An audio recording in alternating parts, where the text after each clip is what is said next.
आज तर रामूला घ्यायला चक्क साम्राज्यावर हेलिकॉप्टर आलं होतं।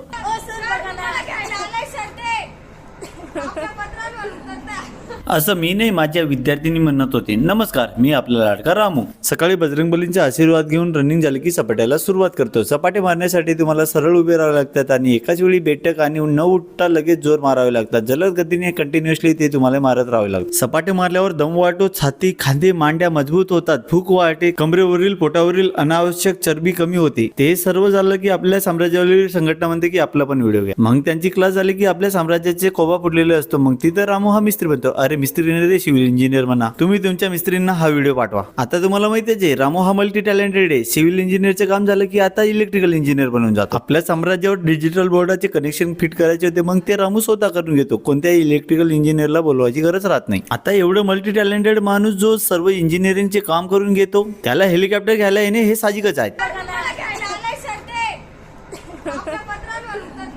मला घ्यायला आलेल्या हेलिकॉप्टरला मी म्हणतो की तुम्ही जा, मी येतो नंतर। म्हणून ते हेलिकॉप्टर परत चालले जातात। कारण आपल्या घरी आपली लाडू असते, तिच्यासोबत मस्ती कोण करणार आणि तिचे नाटक तुम्हाला कोण दाखवणार, म्हणून मी त्या हेलिकॉप्टर मध्ये जात नाही। अरे उद्या आपल्या शेजारील गाव वलटाण इथे यात्रा आहेत ना, तिथं आपले काही फॉलोअर्स भेटतात, ते आपल्याला ओळखून घेतात। अरे हा आपला लाडका रामू आहे। तिथं आपल्या क्लासचे ऍडमिशनचे बॅनर लावायचे होते, म्हणून आम्ही तिथे गेलेले असतो। पाटणा गावातील लोक आपल्या विद्यार्थ्यांचे मार्क्स बघून तर नुसता विचार करत बसतात। तुम्ही लाईक करून फॉलो करा।